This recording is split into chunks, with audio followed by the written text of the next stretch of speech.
Hi, this is George Alger, and welcome to another segment of Our Ventura TV. Today's guest expert is Joni Blackster, who is the Ventura chapter leader of the Weston Price Foundation. Welcome, Joni. Hey, George, it's good to see you again.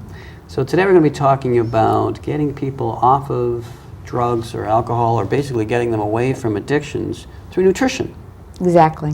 Cool. So just to frame this, there's other ways, or other more traditional ways that people are taking our help to get off of addictions. What are some of those? Well, you know what? There's a fairly high rate of going backwards. Yeah. And I speak from experience in that just about everybody in my family on the one side has some kind of drug or alcohol addiction. And you know, it's very hard to get physically and emotionally stabilized once you give up the addicting agent in your body. So what I want to address today is those things that we can do with diet and with supplements to help us get more physiologically stable. Good. And you know, the topic just made me think, wow, you know, I'm not even aware of how you do get people off. I mean, I've heard of methadone for, you know, some kind of drugs, but it would make sense to me to try to do it in a natural way. I was just wondering, oh, okay, how do people already do it? Or is there really not standards on how you get people off of drugs and alcohol? Well, there's lots. Our whole medical system likes to approach the problem with changing the biochemistry. So there are lots of systems out there that offer different kinds of pharmaceuticals, etc., to try and help stabilize. And so what I want to offer is how one can do that a bit more naturally using both food and supplements that are easy to purchase. Good. So let's dive right into that. What would be the most fundamental thing people should know if they were, you know, if they wanted to know more about the concept or the subject of getting off of drugs through nutrition and food? Mm-hmm. Well, the main thing that I want to talk about today is a almost unknown condition called pyroluria. Say that again? Yeah, pyro. What? No, we're not talking about setting fires. Pyroluria is a genetic condition, a genetic tweak. It actually affects 11% of the general population, which is an astoundingly high amount when you consider that virtually no medical personnel are educated in this condition. And in pyroluria, this genetic tweak causes a change in hemoglobin production, such that normally cryptopyrroles are a byproduct of hemoglobin production. And since the body has no use for cryptopyrroles, what it then does is it excretes them. Well, in a person like myself, who is pyroluria, those excretion processes are blocked. So this means that over time, the person develops more and more of these pyrroles, which is a shortened form of cryptopyrroles, in the bloodstream. And the problem with this is that these pyrroles bind up with nutrients. And so in particular, B6 and zinc. And so pyroluria individuals characteristically wind up becoming extremely deficient in these two nutrients. And this produces a whole range of symptoms. Those two nutrients in particular tend to really affect the nervous system. Pyrroles are also known as nervous system toxins, so that not only does it interfere with processes when the body needs zinc and B6 and it can't get them, but you also wind up with the nervous system getting rather inflamed, which in and of itself also produces a lot of nervous system symptoms. Okay, now we're throwing around some technical terms here, and I'm kind of trying to hang on with my fingernails on what you're saying here, but basically there's something wrong with the blood. Basically, there's too many pyrroles floating around in the blood. They don't belong there, and so they're binding up with nutrients, especially B6 and zinc.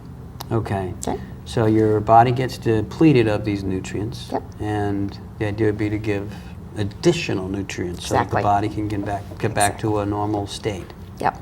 And let me read some statistics. Okay. So what I said before is that 11% of the population is estimated to have this condition. Now, those people are almost all undiagnosed. But when you start testing populations of people who are, for example, alcoholics, it goes up to as high as 80%. Depressives, as high as 70%. If you're testing folks in a psychiatric ward, it's going to be 50% or more. Also, autistics, ADHD, bipolar, they're all estimated to be at least 50%. And even cancer patients are estimated to have astoundingly high levels of pyrolurex. Okay. So this is an underlying condition for many people that causes a lot of nutritional complications. Good. Now, what would be the solution? Well, the first and obvious one, which is why I wanted to definitely talk about this today, is it's relatively simple. It's relatively simple to get tested. You don't need to go to a professional, and it's relatively simple to treat it. Although I do highly recommend that someone work with an experienced professional on this condition, because over time the condition can get very complicated nutritionally. But the gist of it is that you simply take high levels of B6 and zinc. And since the degree of the condition, it can be mild, moderate, or severe, is reflective of how many of these pyrroles you have floating around in your bloodstream, and therefore what you need to do is take in enough of the B6 and zinc to override the amount that are going to be bound up, and then you've got to have enough left over for the body's needs. So that's going to vary from person to person. Okay. Now, do you know what B6 and zinc do in the body? Well, this is you exactly hit on why it's hypothesized that this condition is so highly associated with psychological conditions and addictions. B6 is necessary for the final stage of serotonin production. So if you're chronically B6 deficient, you're going to be chronically serotonin deficient. So the hypothesis goes that these individuals are chronically depressed, and therefore they're going to self-medicate to some degree with alcohol and or drugs. Okay, so serotonin deficiency, though, I don't know what that means either. Okay. Serotonin deficiency is what taking antidepressives is addressing. When a person is serotonin deficient, they're depressed. And interestingly, if a person is actually pyroluric, no amount of antidepressants will really address their depression adequately. Okay, so give me that again on what B6 and zinc do. Well, B6 in particular is necessary for the final stage of serotonin production. Okay. Zinc is critically important to the immune system.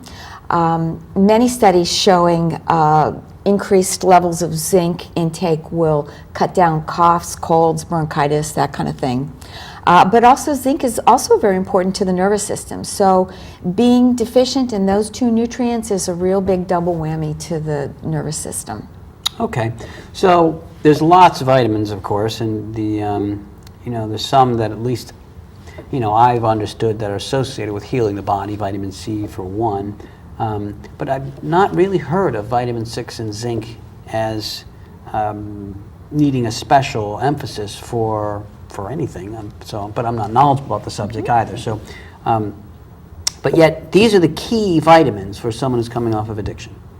These are the key vitamins for someone who is pyroluric, and high percentages of people who have addictions seem to apparently have pyroluria. The way to know for sure is a very simple urine test, and you don't need to go to a doctor to get that. I have written an article about this, so if anybody who is listening to this would like to know what those resources are, they're more than welcome to whip me an email.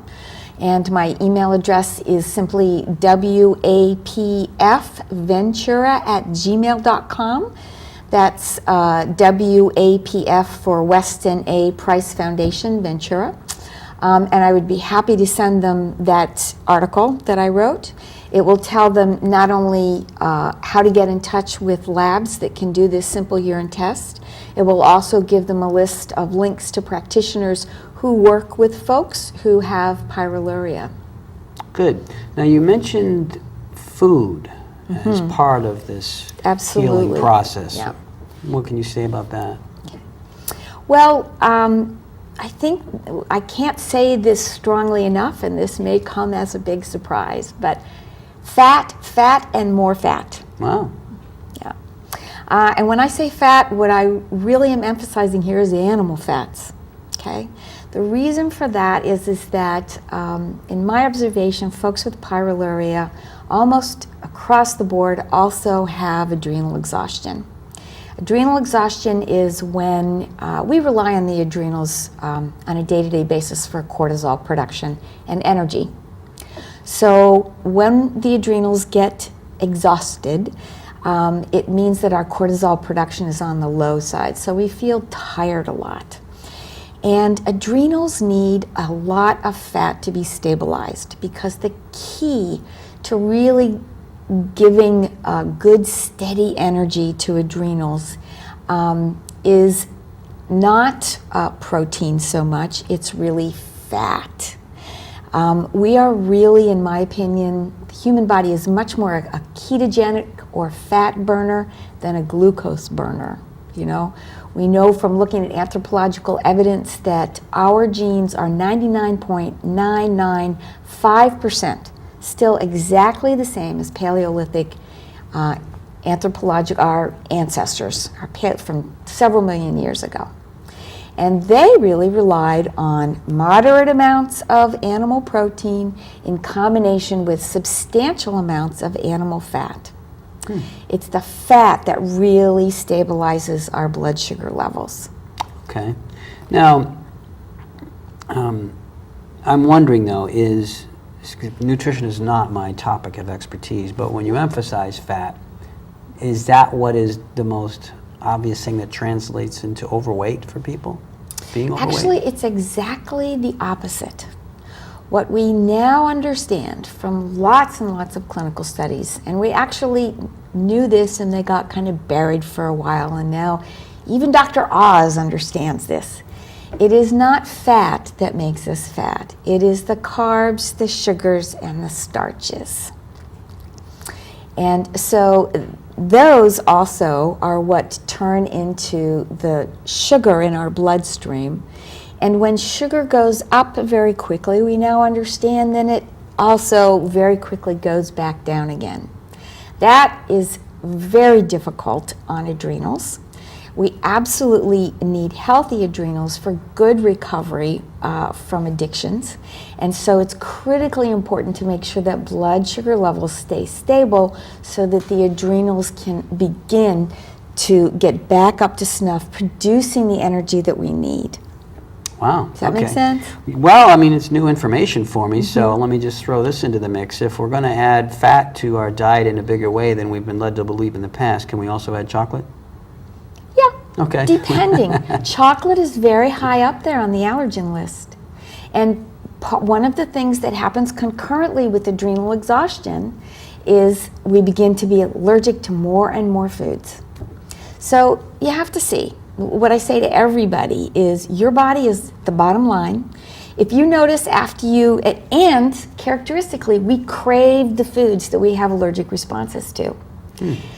When we eat a food that we actually have an allergic response to, the body's not recognizing it as food. And so it actually thinks it's a toxin. And so when that happens, the adrenals wig out and go, oh my God, he's eating a toxin, produce the cortisol.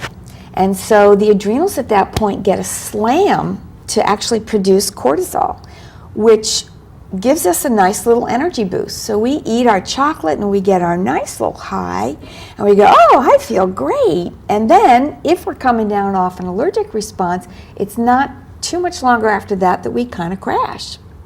So you have to pay attention.